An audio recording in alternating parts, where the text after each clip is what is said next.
refugees make their way across the border and into the cities, the landscape for human traffickers is changing.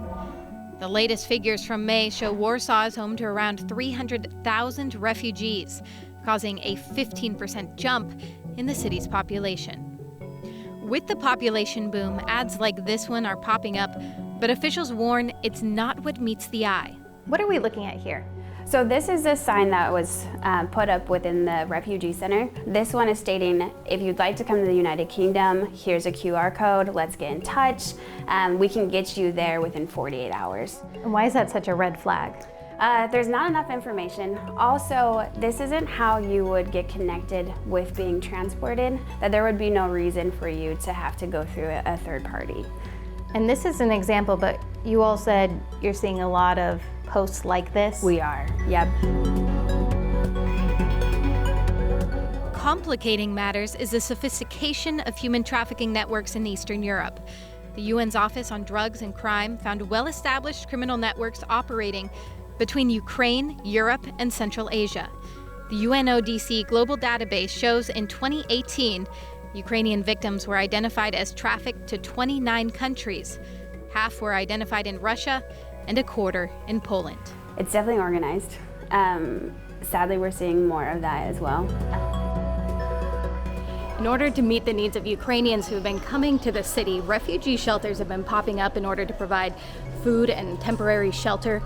We're on our way right now to meet the Unbound team at one of these shelters. They've been volunteering there. It's about 20 minutes outside of town.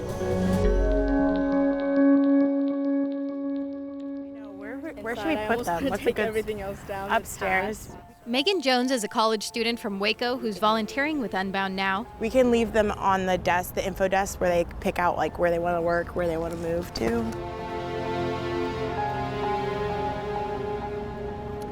We were at Modelinska, a refugee center outside of Warsaw, and it's one of many in Warsaw and many in Poland. It's just heartbreaking. I mean, lifting those suitcases on the border and realizing that they were so heavy because it was everyone's life in those suitcases, and thinking about how they got all the way over here, and then just walking in and yes, they're safe and they have shelter, but it's not a home.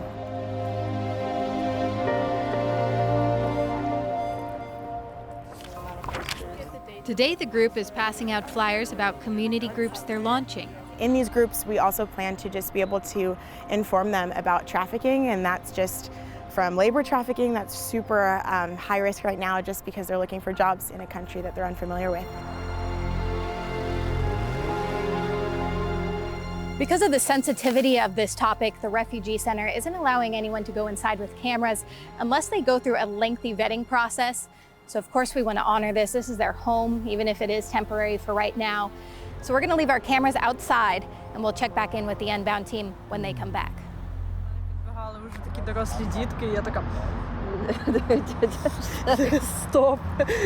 On our second day volunteering at the shelter, we meet Anastasia and Anna. These volunteers are refugees themselves. I hope that one day I will wake up like it was all a dream. Anastasia remembers what led her to leave Ukraine. I couldn't sleep because of the alarms. I was lying in my bed at night, thinking whenever alarm started, I was thinking just that I don't want to die. It was her mom who finally convinced her to leave the country. The company she worked for coordinated her trip, but all she can remember is feeling numb. They walked with me to the railway station by hand, because first days I was like a child here in Warsaw. I was really afraid and I couldn't walk and do everything in normal manner. Anna is from Kharkiv, a city in northeastern Ukraine, where Amnesty International has accused Russia of committing war crimes.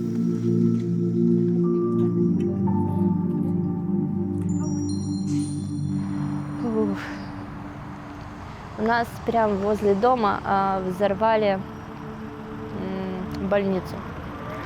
И мы с мужем туда приносили, это связано с моей работой, я работаю социальным работником, и у меня много в доме было шприцов, мазей, спирта, там, дезинфекторов.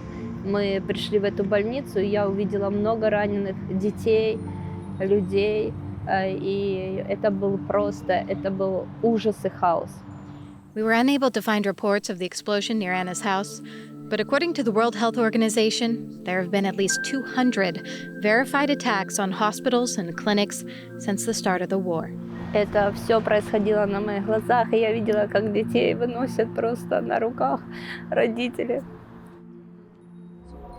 Мы проезжали по улицам и уже видели те дома, где наши друзья живут, те магазины, куда мы ходим, их уже не было, они были разгромлены, разбиты.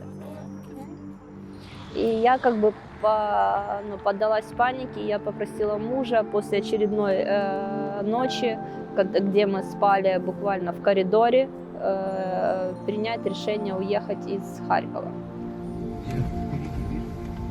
Anna took this video shortly before they left. Я коренная харьковчанка, я там родилась, жила и практически никуда, When I moved there, I felt like a child, lost and disappointed and afraid. In Warsaw, the women met Unbound volunteers. When they heard that the team was launching community groups at the shelter, they asked to help. Да, бывают моменты просто, мы смотрим друг на друга, обнимаемся и плачем. Иногда просто я слушаю, иногда просто я в этот момент молюсь, чтобы Бог исцелил сердце и убрал вот эти воспоминания, весь тот ужас, который видели дети. Здесь много есть лекарств, не нужно будет переводить. The community Anastasia and Anna are helping to build may have a bigger impact than they realize. One of the biggest tips for prevention is to not isolate. And so in isolation is usually when people are most often exploited. Рабство было как 100 лет, как 1000 лет тому назад, так и сейчас, в 2022 году, это есть. Поэтому эта миссия, она очень важна сейчас.